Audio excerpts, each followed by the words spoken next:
do cabelo duro, minha negra. Qual é o pente que te penteia? Qual é o pente que te penteia? Qual é o pente que te penteia? Nega do cabelo duro. Crespo cacheado ou alisado, trança, dread, black e turbante. Hoje, cada vez mais vemos mulheres e homens assumindo seus crespos. Mas como eles eram cuidados antes? O que motivou algumas mudanças? A partir de agora, você acompanha um pouco da estética afro. O uso do cabelo alisado se dava sobretudo a partir do uso do ferro. O ferro quente aquecido no fogão. E o ferro era inimigo da chuva, ou a chuva era inimigo do ferro, melhor dizendo. Então as pessoas se preparavam e usavam trança no carnaval para não passar aquele constrangimento de correr da chuva. Então, como uma espécie de... Você vê como o uso de um determinado tipo de cabelo implica também em uma certa domesticação do corpo. Então, um corpo domesticado, um corpo que você limita o uso dele. Então, as mulheres da geração dos anos 80 tinham que escolher se iam à praia, ou iam ao cinema, ou saíam à noite. A gente era discriminado dentro de casa, né? Porque a madrasta da gente sempre queria a gente com cabelo alisado, dizia que a gente era feio, né? As pessoas também sempre colocavam um apelido para agredir a nossa imagem, né? E eu procurei fazer desse negativo o positivo, né? Eu procurei valorizar a minha arte, a minha beleza, a minha cultura. Fazendo o quê? Trabalhando com o que eu gosto, com o étnico.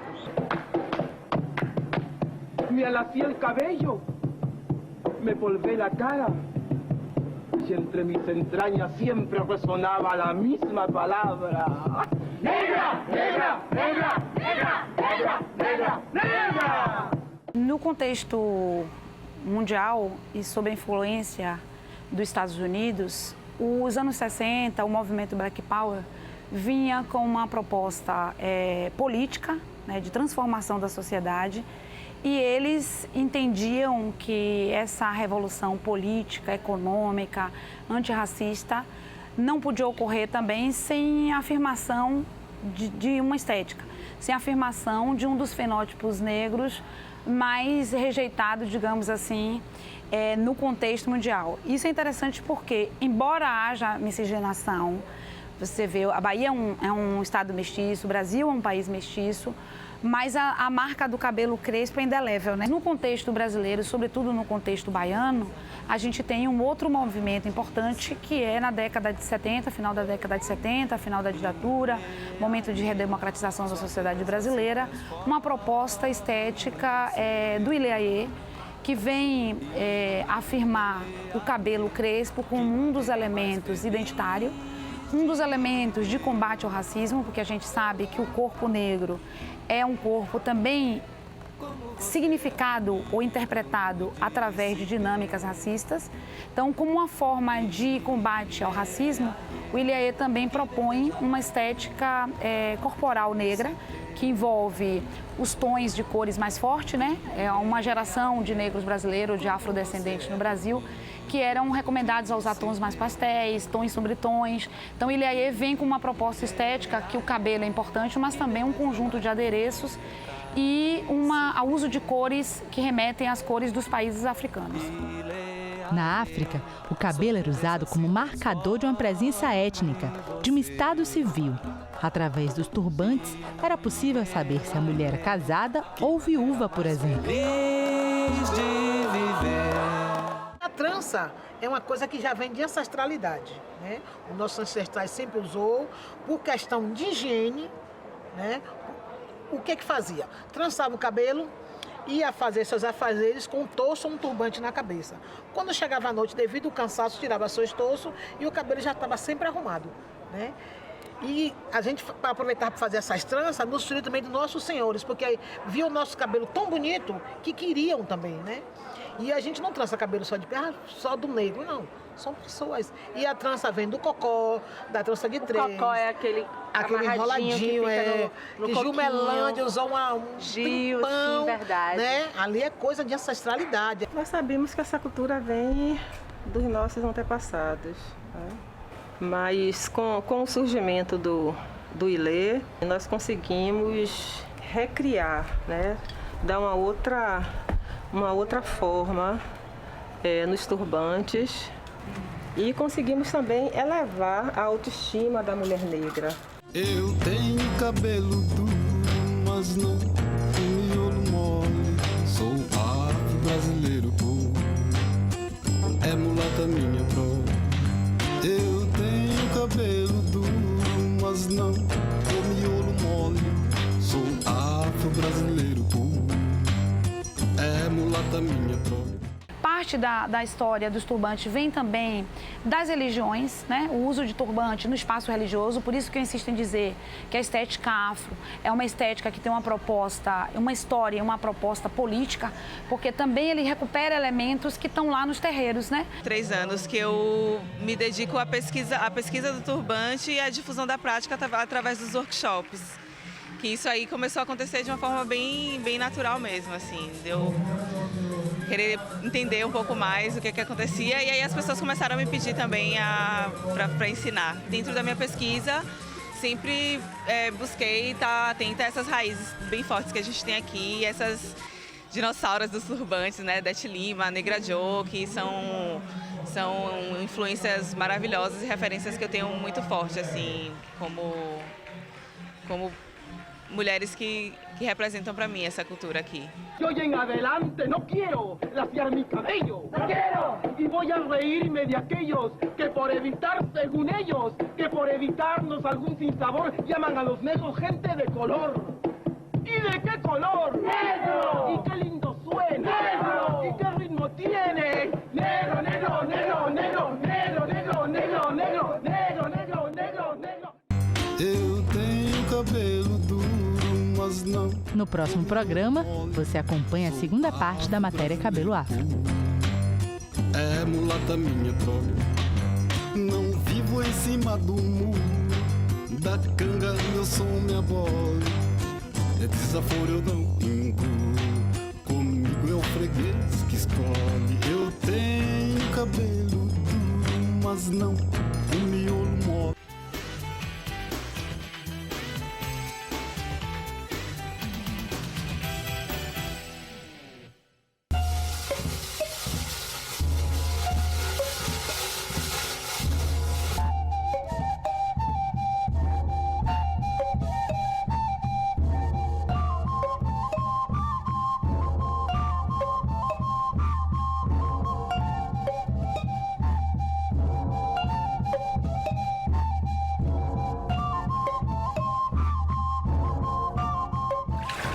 Em seu poema Rascunho, Mariana Paiva diz: tanta palavra e ainda ter tanto a dizer, tanta promessa e ainda ter tanto a amar.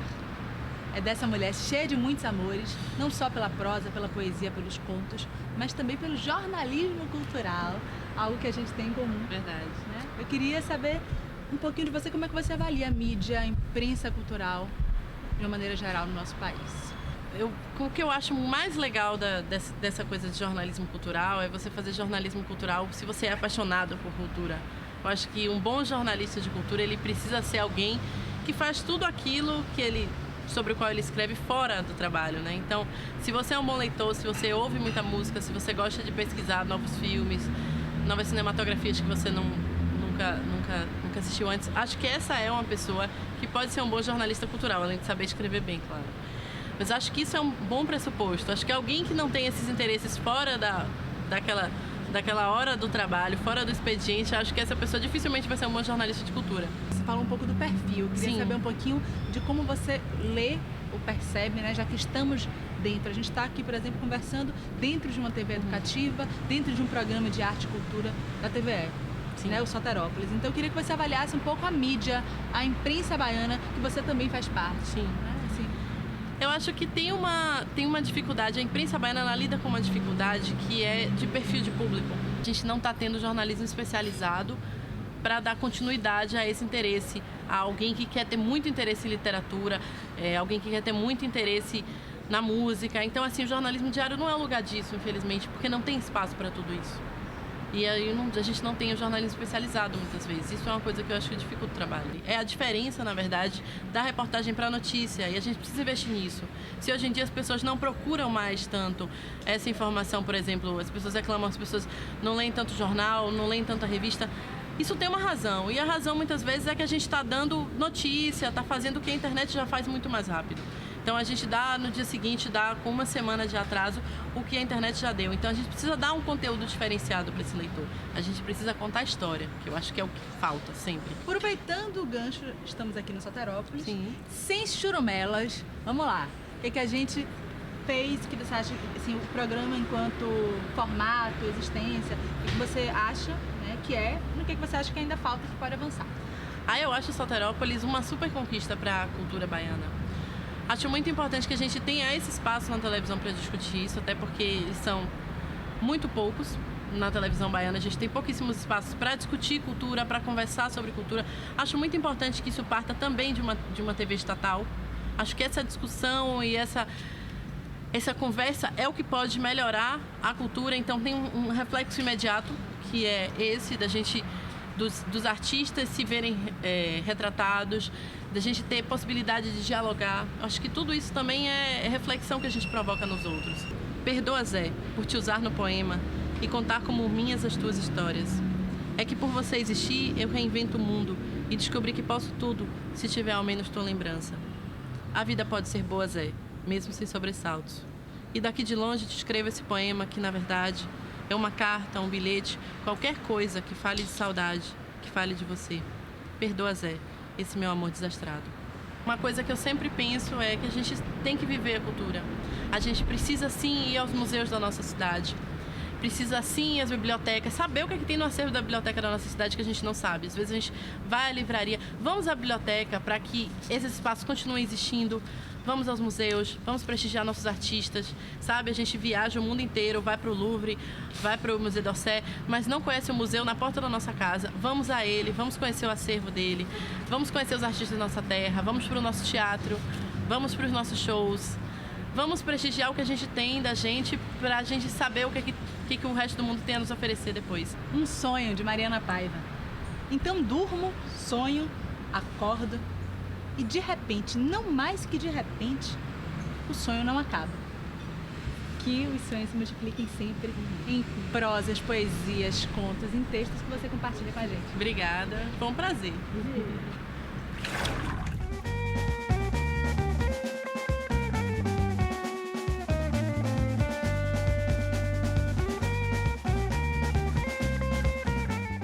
O Soterópolis está terminando. Você pode rever nossas reportagens no portal www.irdeb.ba.gov.br. Para entrar em contato com a nossa produção, ligue para o DDD 71 3116 7377 ou envie um e-mail para soteropolis@gmail.com.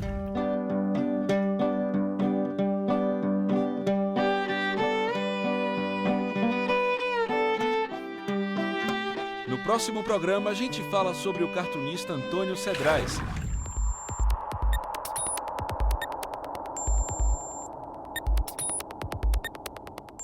Vai ter também uma reportagem sobre a interseção entre a dança popular e a dança contemporânea.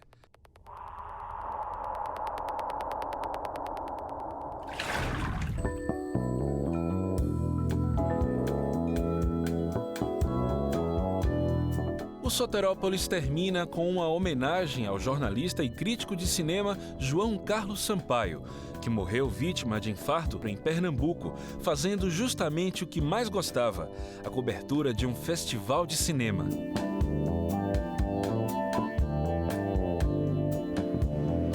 Tantas vezes João nos ofereceu suas reflexões sobre a sétima arte.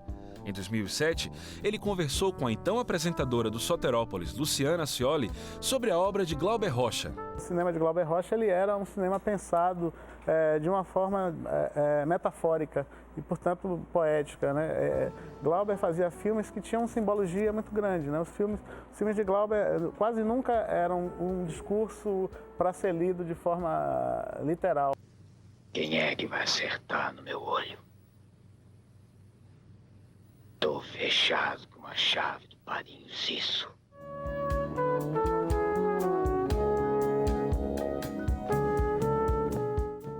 Ele falou também sobre uma curiosa relação entre Glauber Rocha e o poeta Castro Alves. Glauber ele brincava dizendo que ele era a reencarnação de Castro Alves, porque os dois tinham nascido no mesmo dia, né? ele dizia que, como o Castro Alves morreu aos 24 anos, que ele, Glauber Rocha, morreria aos 42 anos.